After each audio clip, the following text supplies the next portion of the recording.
Muy bien, chicos. Entonces, en relación a lo que veníamos abordando en clases anteriores, ya culminando lo que es el razonamiento clínico, la toma de decisiones, la forma en la cual debemos hacer el procedimiento adecuado de indagación de datos para que de esa manera elaboremos un programa adecuado en general, obviamente un poquito más relacionado a lo que es terapia manual. Ahora ya tenemos que entrar a la perspectiva específica de cada una de las técnicas que vamos a ir conociendo poco a poco, ¿ya? Y en relación a eso, primeramente, ahora nos toca abordar todo lo que está relacionado con la terapia de inducción miofacial. Y justamente por eso es que vamos a hacer un análisis bastante breve, bastante conciso de lo que es esta técnica y de lo que primeramente se aborda cuando estamos haciendo justamente el análisis de la misma, ¿ya? No olvidemos que cuando hablemos de lo que es tejido miofacial, primeramente tenemos que hacer una recopilación anatómica de cómo está conformado el tejido miofacial, cuál es su funcionamiento, cuál es su participación en lo que es la locomoción del ser humano y cuál va a ser la restricción que va a generar para esa locomoción cuando genera alguna alteración en su anatomía. Entonces, por eso vamos a ir participando, vamos a hacer esta clase de bastante retroalimentación para que así vayamos recordando algunos términos bastante básicos, ¿ya? Primeramente, chicos, ¿qué será el tejido miofacial? ¿Quién puede dar tal vez un concepto, una explicación bastante básica de lo que es el tejido miofacial?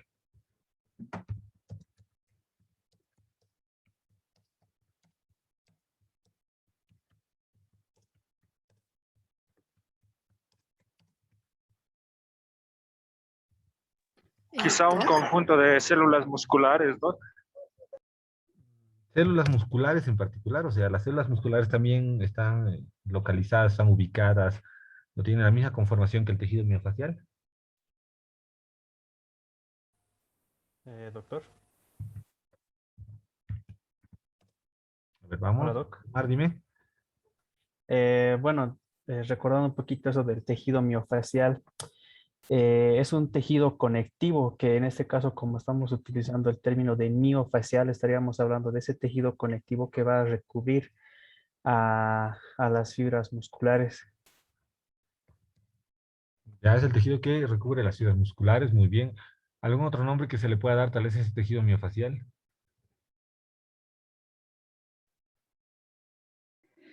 Doctor, no sé si estoy en lo correcto, pero lo que es, no, cuando nos referimos al tejido miofascial, no estaríamos hablando de un tejido conjuntivo denso. Este mismo va a rodear lo que es y conectar lo que son todos los músculos, mm, además de que va a facilitar la movilidad entre los mismos. No sé si estoy bien.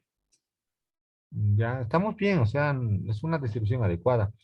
Y justamente hace referencia a lo que es el tejido, su función, ¿ya? Y ahora la pregunta va a enfocar lo siguiente. ¿Recibirá algún otro nombre este tejido miofacial? Lo conoceremos anatómicamente con otro tipo de descripción, otro nombre, otro término. Creo que serían, doctor, pues las, ¿cómo era? El endomicio, el perinicio, no Muy me bien, acuerdo el otro. perfecto. Estos tres tipos de tejidos sí son el tejido miofacial, que en conjunto, cuando los tres se conectan, forman ¿una Yo, qué? yo, No yo, fácil, doctor. la fascia aponeurótica. Una fase aponeurótica o una aponeurosis. Muy bien, excelente. Entonces, desde ese punto de vista, el término aponeurosis también se puede utilizar a lo que está relacionado con lo que es el tejido miofacial, ¿ya? Y por eso es que nosotros tenemos que abordarlo primeramente con una perspectiva anatómica, ya general.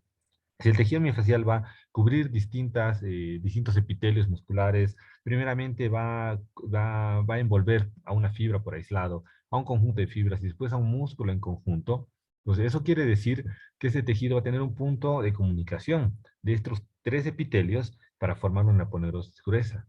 Es así cuando esta aponeurosis ya va a tener una participación en lo que es la locomoción del individuo, ¿verdad? Facilitando o restringiendo la locomoción. Obviamente que el tejido miofascial no tiene esa principal función. Una de sus principales funciones es dar un compartimiento específico a cada uno de las estructuras que hemos mencionado hace un momento, por ejemplo, fibra, grupo de fibras, músculo en general, permitir la protección de estas estructuras, y aparte de protección, un deslizamiento apropiado entre cada una de estas estructuras. Obviamente también facilitar el deslizamiento de estas estructuras aponeuróticas con otras que están cercanas. Entonces, en conjunto, todo el tejido miofacial va a permitir que haya una mejor fisiología de desplazamiento de estructuras blandas. No olvidemos que las estructuras blandas son todas las estructuras no óseas, ¿verdad? Todo lo que tiene tejido conectivo, tejido conjuntivo y tejido colágeno. Entre ellos músculos, las fascias mismas como tal, las bursas, ligamentos, cápsula, todos son considerados como estructuras blandas.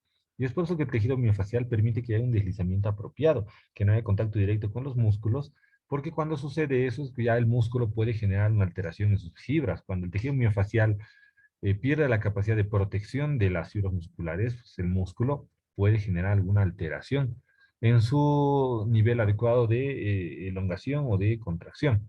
Entonces, por eso primero tenemos que analizar bien cuál es la característica de esta fascia de forma anatómica, ¿ya? Entonces, si nosotros sabemos que esta fascia conecta a todos los músculos que tienen capacidad de contraerse voluntariamente y de activarse mediante tejido músculo esquelético, ¿ya? Entonces, eso quiere decir que cada una de las fases va a conectar un grupo de músculos con otro grupo de músculos, ¿verdad?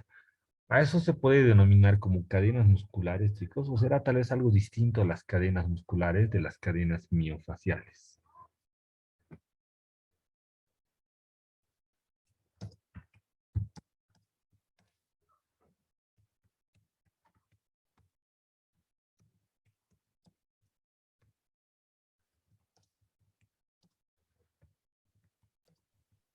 ¿Cómo dijo la pregunta, Doc? Perdón. ¿Hay una diferencia entre cadena muscular y cadena miofacial?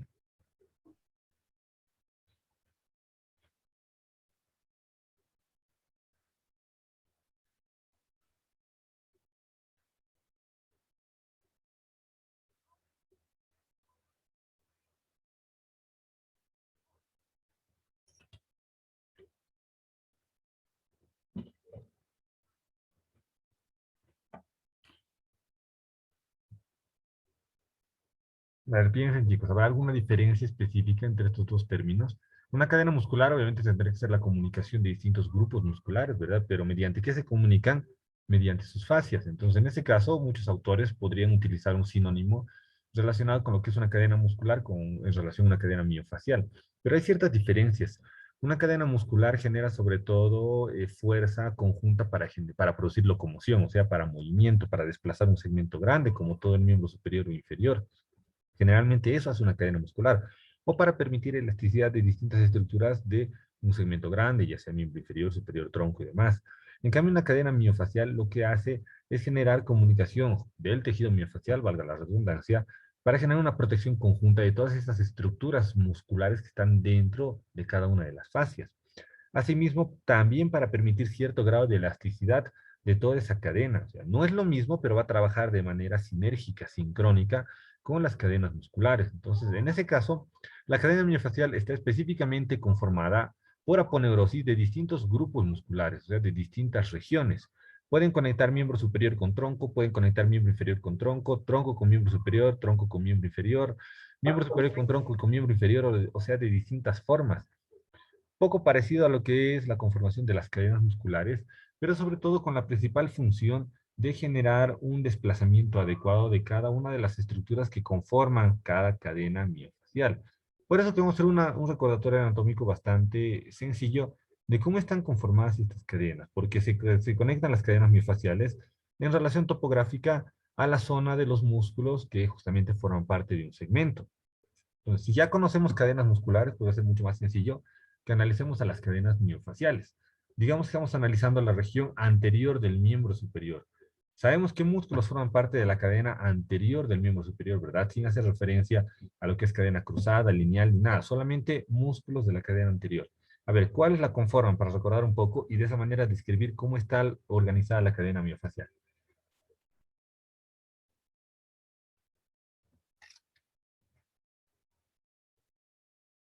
Músculos de la cadena anterior.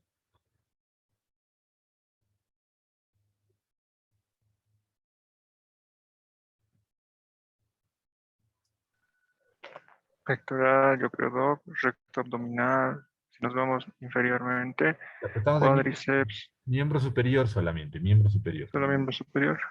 Sí, solo Estaría en el bíceps, ya. deltoides anterior, la región anterior del antebrazo. Ya, excelente. Músculos de la región anterior serían los epitrocleares, ¿verdad? Del antebrazo. Muy bien. Y los músculos intrínsecos de la mano de la región anterior palmar. Perfecto. Entonces, estos grupos musculares están conformando las cadenas. Ahora, las fascias van a envolver un músculo, o en algunos casos envuelven un grupo de músculos. Por ejemplo, la ponerosis de la región anterior, de la región del deltoides, va a envolver tanto el deltoides medio como el anterior de forma conjunta, ya porque el punto de inserción es el mismo, ¿verdad? Es deltoidea. Entonces, una poneurosis va a compartirse en esas dos regiones. Por eso no se puede disociar en el caso de la aponeurosis al músculo deltoides medio del deltoides anterior. En el caso de cadenas musculares, sí, porque la locomoción va a depender del deltoides anterior para la región anterior del miembro superior. Pero en cuestión de aponeurosis no se puede disociar. La aponeurosis que comunica a todos los deltoides, a los tres deltoides, va a tener también una comunicación con el bíceps, sobre todo a nivel de la inserción en la B deltoidea, ya que está en la región lateral del tercio proximal del húmero. Entonces, por eso mismo es que también el deltoides medio se puede ver involucrado. Y desde ese punto de vista, si nosotros lo aislamos, podría suceder que no demos con el punto exacto de alteración que se está generando y de cuál es el vientre tal vez muscular que está generando dicha alteración. Por eso es bueno hacer una regla de grupo de músculos que van a pertenecer a una fascia y por tanto la conformación de una fascia en general. En ese caso deltoides, todos, sobre todo el medio y el anterior, van a formar solo una fascia que a nivel de la deltoidea se va a comunicar con la fascia del músculo bíceps. Ambos bíceps, sí, ambos bíceps van a tener relación con lo que es la fascia del deltoides anterior y del deltoides medio. A su vez, también el braquial anterior va a compartir su fascia porque tenemos un retináculo flexor en el codo, al igual que en la muñeca, donde las fascias del bíceps y del braquial anterior se comunican para generar en conjunto todo un manojo de tejido conectivo y tejido conjuntivo, que es el ligamento anterior del codo. Entonces, después de eso ya se va a disociar un poco el punto de inserción, ¿verdad? Del bíceps braquial, que es a nivel de la tuberosidad bicipital del radio, y del braquial anterior, que es a nivel de la apófisis coronoides del cúbito. Entonces, sí, se disocia un poco, se entrecruzan. Una base a un punto y otra base a otro punto en la región del antebrazo y en los huesos del cúbito y radio. Y de esa manera, ambas fascias van a tener una comunicación directa, sobre todo la del bíceps, con la de los músculos epitrocleares. Ya, los músculos epitrocleares son los que inician en el epitrócleo. Entre ellos tenemos al palmar mayor, tenemos al cubital anterior, tenemos al flexor superficial de los dedos, tenemos al pronador redondo, que comparten una fascia. Toda esa fascia se va a expandir por toda la región anterior del antebrazo, para después terminar también en un retináculo flexor. Este retináculo flexor de la muñeca comparte fascias, comparte ligamentos en toda la zona anterior, y después se comunica con las fascias de los músculos intrínsecos de la mano, de cada una de las regiones. Es por eso que hay una regla de análisis de restricción del movimiento, ya sea en una fascia distal, en una fascia intermedia o en una fascia proximal. Sigamos, nosotros analizamos al miembro superior por eslabones. Tenemos a la mano un eslabón, tenemos al antebrazo otro eslabón y tenemos al brazo otro eslabón. ¿Ya? Cada uno de estos eslabones va a tener un punto de articulación. Por ejemplo, el eslabón del brazo tiene la articulación numeral para unirse al eslabón del tronco. El eslabón del brazo, asimismo, también tiene un punto de comunicación articular en el codo para unirse al del antebrazo. Y el del antebrazo tiene un punto de comunicación articular, que es la muñeca, para unirse a la mano. Entonces, desde ese análisis, cada eslabón por aislado puede generar la restricción o la facilitación de un movimiento de un eslabón que está proximal o un eslabón que está distal. Lo voy a hacer en un ejemplo para que ustedes puedan entenderlo mejor. Digamos que estoy analizando primero el brazo. La región anterior del brazo, dependiendo de su posicionamiento respecto al hombro y al codo, podrá restringir el movimiento del eslabón del antebrazo.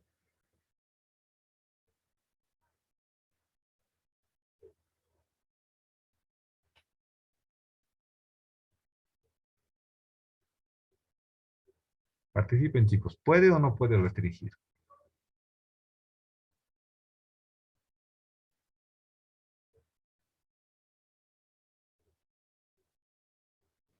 Doc, ¿será que puedes repetir la pregunta otra vez, por favor? No escuché bien.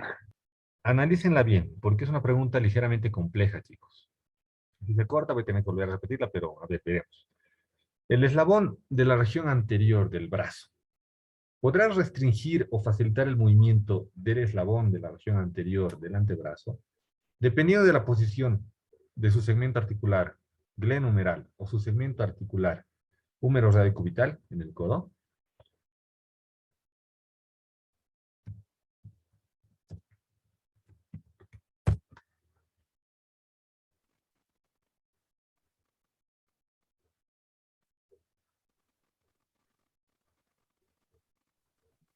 Yo creo, Doc, No, que quizás para el movimiento de la pronación y la supinación, sí. Para la pronación y supinación. Sí, yo ¿Ya? creo que sí, porque la pronosupinación también se realiza hasta a nivel del codo, entonces va a afectar también en la muñeca. Ya, entonces desde el punto de vista de Osmar, sí se podría generar una limitación. A ver, entonces vamos al campo práctico. Si posicionamos en el codo, perdón, el hombro, en flexión de 90 grados, ¿habrá más o menos libertad de hacer pronosupinación? Si la posición en abducción de 90 grados, más facilidad para hacer pronosupinación. Si la posición en flexión de 180 grados, flexión, pronosupinación limitado, ¿no? Si la posición en extensión, pronosupinación limitado, ¿no? ¿Qué opinan? Hay muy poca limitación. Poca, pero va a haber, ¿verdad? Va a Sí. existir esa limitación. Entonces, por eso mismo es que de alguna forma podemos nosotros analizar que un segmento, un eslabón, sí puede generarse en facilitador o en restrictor del movimiento de otro eslabón. Generalmente hay una regla, ¿ya? Y esta regla indica que los segmentos que están próximos al hombro, los segmentos próximos al codo y a la muñeca, van a interactuar de manera conjunta. Si yo posiciono la muñeca, o perdón, el hombro, la glenumeral, en una posición específica, voy a tener más dificultad para mover el eslabón distal. ¿Ya? Digamos que yo quiero realizar extensión de muñeca. ¿En qué posición va a ser más fácil realizar la extensión de muñeca? ¿En flexión glenumeral o en extensión glenumeral? ¿Me en realicen ustedes el flexión ejercicio? glenumeral, Doc. ¿Perdón? En flexión glenumeral es En más flexión. fácil y en En esa extensión es posición. más complicado. Ahí. Si lo hago en extensión, ¿por qué habrá dificultad?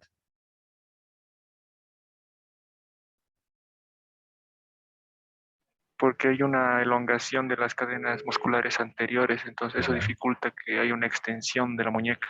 Perfecto. Y más que de las cadenas musculares, del tejido miofacial, del tejido de comunicación aponeurótico.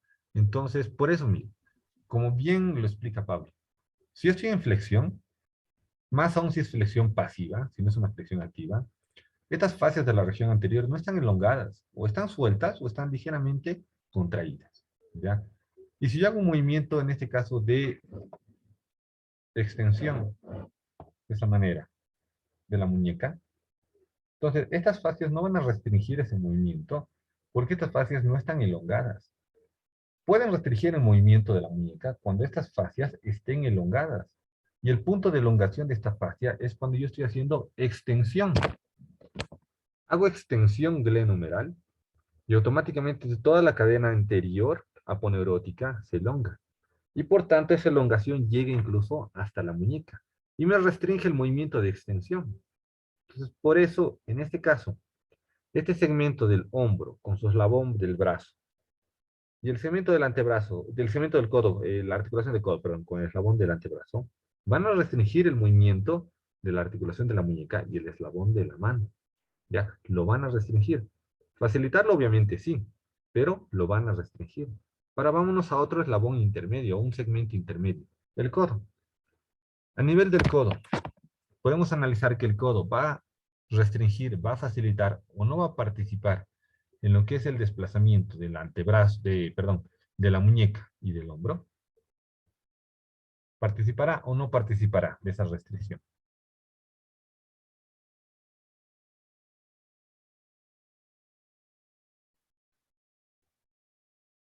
Vamos a analizar. Si quieren hagan movimientos en este momento con su articulación del codo, ya sea con flexión o extensión, muevan la glenumeral hacia distintas direcciones. Digamos en flexión, flexión máxima. Muevo glenumeral hacia flexión, muevo glenumeral hacia extensión, muevo hacia abducción, muevo hacia aducción, muevo hacia rotación interna y externa. ¿El codo en este caso estará restringiendo algún movimiento de la glenohumeral?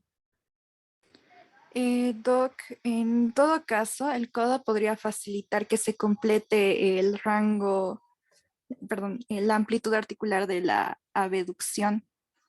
Ya, si se desplaza de otra forma, sí, sobre todo con el antebrazo más, ¿verdad? Sí, Entonces, Doc. ¿restringe o no restringe a la glenohumeral?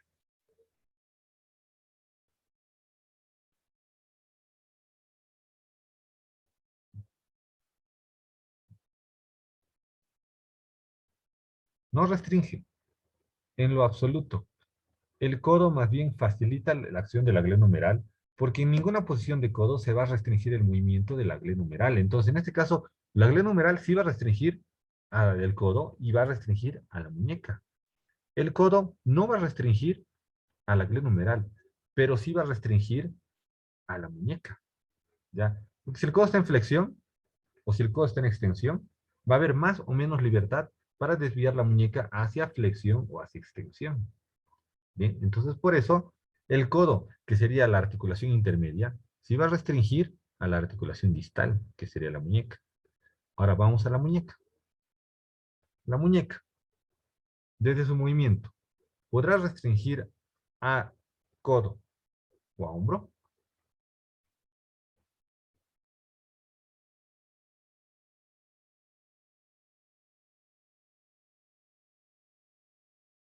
Vamos, si quieren hagan movimientos ustedes. Muñeca restringirá a codo o a hombro. Hagan flexión máxima de muñeca. Hagan movimiento de flexión de codo, extensión de codo. Flexión glenohumeral, extensión, abducción, extensión. Abducción, aducción, rotación interna, externa, glenohumeral. ¿Restringirá? No, doctor, no sé si estoy en lo correcto, pero yo pienso que no, no restringe a ninguno. Muy bien. Perfecto. No restringe. Ahora, si nos damos cuenta por este análisis un poco complejo, biomecánico, muy inducido a lo que es justamente el desplazamiento miofacial, nos damos cuenta que las articulaciones y eslabones proximales van a restringir todo lo que está para abajo, pero generalmente no va a restringir todo lo que está hacia arriba en sentido craneal. Por eso, hombro no tendría que restringir movimiento de segmentos del tronco, pero segmentos del tronco sí pueden restringir movimiento del hombro. A su vez, el hombro va a restringir movimientos del codo y de la muñeca. El codo no va a restringir movimientos de hombro. Entonces, muñeca, tal vez restrinja movimientos de las articulaciones pequeñas de la mano, pero no va a restringir movimientos ni de codo, ni de hombro, ni de tronco. Entonces nos damos cuenta que esta regla de lo que es restricción y facilitación del movimiento en base a lo que es el análisis de desplazamiento miofacial nos hace pensar de que un segmento proximal sí tiene la posibilidad de restringir todo lo que está distal, pero uno distal no tiene la posibilidad de restringir en sentido proximal, en sentido craneal, sino todo lo que está por debajo, todo lo que está distal. ¿Se entiende, muchachos? Sí, doc.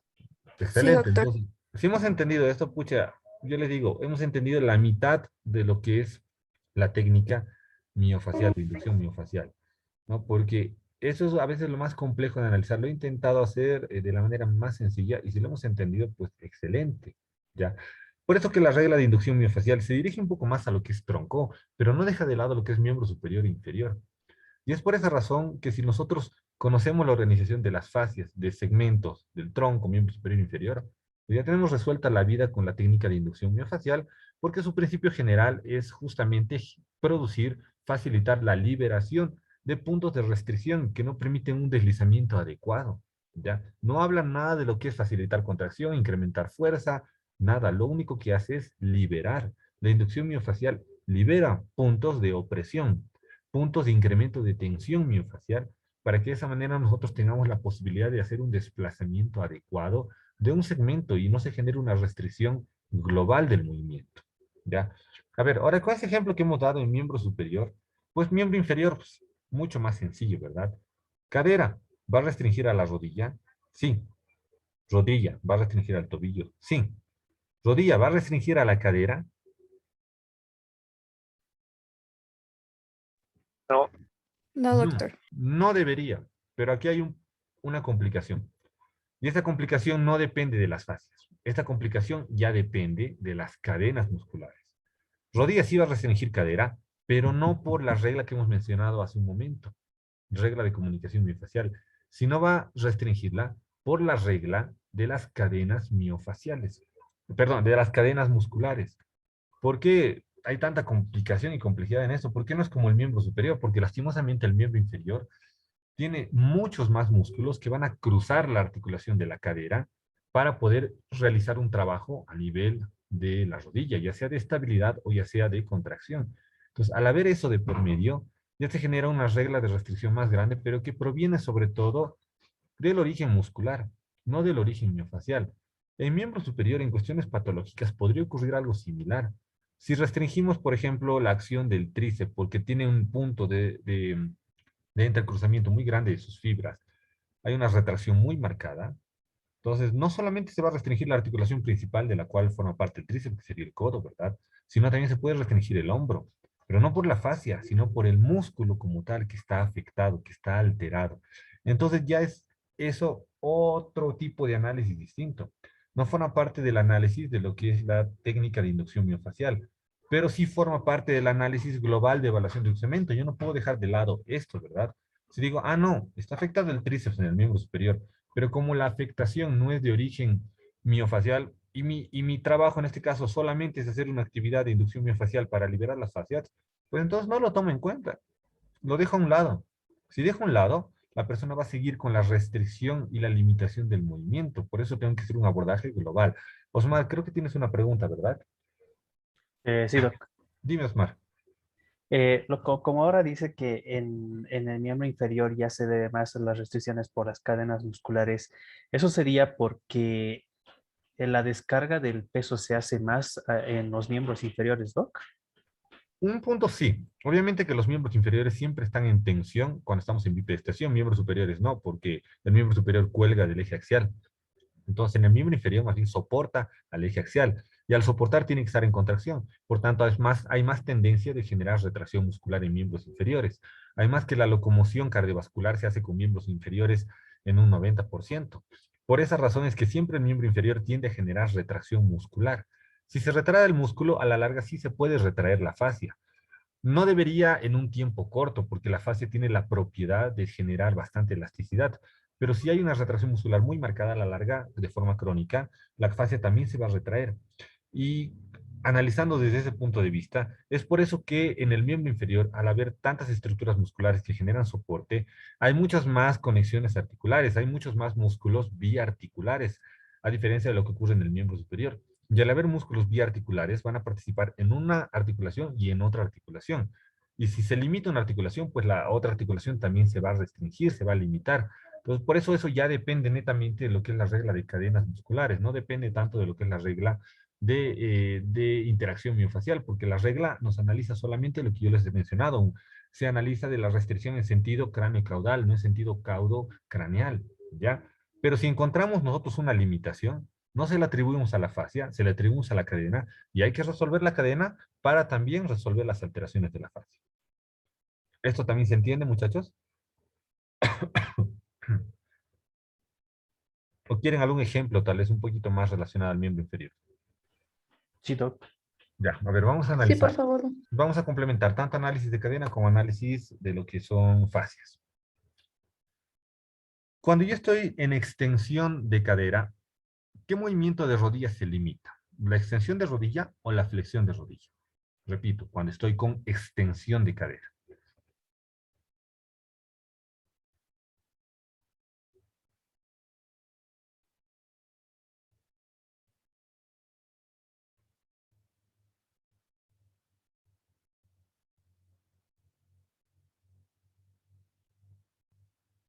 Tienen el chanchullo más grande y más fácil al cual pueden acudir, que es su cuerpo.